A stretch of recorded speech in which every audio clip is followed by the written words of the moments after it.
मकर राशि एवं मकर लग्नर व्यक्ति माननको सूर्यंकर राशि परिवर्तन कौन सब फल दब से विषय आज आम आलोचना करवा। नमस्कार, मु सुभाषिष कुंठा स्वागत करुछु मो यूट्यूब चैनल को। आज आम आलोचना करवा कि सूर्य मकर राशि एवं लग्नर व्यक्ति मानक पई नवम भाव में गोचर करी किभली फल देवे से विषय आज आम डिटेल्स रे आलोचना करवा। से विषय तो आज आम डिटेल्स रे आलोचना करवा। ता पूर्व सबना भली गोटे रिक्वेस्ट करिया चाहिए कि जो मैंने भी जाए चैनल को सब्सक्राइब करना सब्सक्राइब करंतु आ पाखा बेल आइकन को प्रेस करंतु जहाँद्वारा कि मु आगु को जहाँ भी किसी वीडियो देवी ता नोटिफिकेशन आपण मान को ठीक समय मिल जिवो। 16 सेप्टेम्बर रु नहीं कि 17 अक्टोबर जाए सूर्य आपण मानकर मकर राशि एवं मकर लग्नर व्यक्ति मानक पई नवम भाव में केतु सहित युक्त होई गोचर करिवे। ता सहित मंगल एवं गुरुंकर दृष्टि मध्य सूर्यंक उपरे पड़िबो। एही गोचर उभय मकर लग्न एवं मकर राशि पई उद्दिष्ट। खास करिकि जो व्यक्ति मानकर सूर्यंकर महादशा बा अंतर्दशा चलीची तांको पई विशेष प्रभावी रहिबो।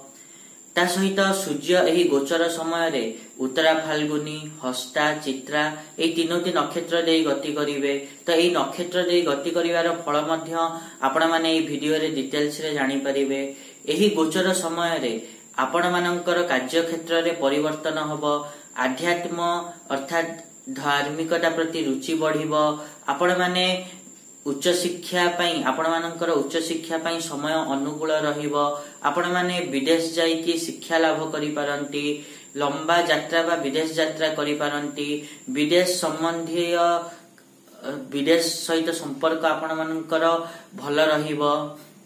ता सहित जो माननको पीआर दरकार थिला बा वीजा दरकार थिला, ग्रीन कार्ड दरकार थिला, से माननको से सब मिली परिबो।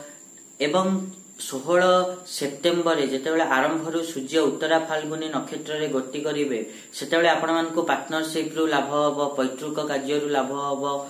ता सहित आपण मानकर जो गुप्त विद्या प्रति रुचि मध्य बढ़िबो, जेमते एस्ट्रोलॉजी हे गला। ता सहित आपण माने देखिबे कि आपण मानकर एही समय रे बीमा बा इंश्योरेंस रु मध्य लाभ पाइबे। तापरे 26 सेप्टेम्बर रे सूर्य जेतेबेले हस्ता नक्षत्र रे गोचर करिवे सेतेबेले आपण माने व्यवसाय उद्देश्य रे यात्रा करि पारंती एवं व्यवसाय रु लाभ मध्य कमेइबे। ता सहित लंबा दिन रु जदि आपण मानक बाहाघरर कार्य अटकी थिला ताले विवाह हेइ पारे, किंबा घरे कोनोसी मांगलिक कार्य हेइ पारे। कोनोसी प्रिय वस्तु यदि आपण मानकर हजि थिला ताले एही समय मिली मध्य पारे, तार संभावना रहिछि। ता सहित आपण मानक अंतरराष्ट्रीय व्यापार मध्य भल चलिबो। एवं जदि काम को नेकी कोनोसी एग्रीमेंट बा कॉन्ट्रैक्ट चाहुथिले ताहाले ताहा मध्य मिली पारे। जदि आपण माने गां गहली रे रहुचंती ताहाले पंचायत रे आपणकर जदि कथा उठिछि ताहाले निर्णय आपणक सपक्ष रे जीवो। 10 अक्टोबर रे सूर्य जेतेबेले चित्रा नक्षत्र रे गोचर करिवे सेतेबेले आपण माने कोनोसी नुआ वाहन किनि पारंती, किंबा आपण माने जमी रु लाभ पाइबे, पैतृक संपत्ति रु लाभ पाइबे, अटकी थिबा पैसा आपण मानकु मिली पारे, पैसा रे वृद्धि घटिबो। ता सहित सांग साथी मानक सहयोग मिलिबो। जदि आपण माने परिवार थारु दूर रे रहुचंती ताले परिवार सहित मिसिबार सुयोग मध्य आपण माने एही समय पाइबे। भाग्यर सहयोग मध्य आपण मानकु एही समय मिलिबो।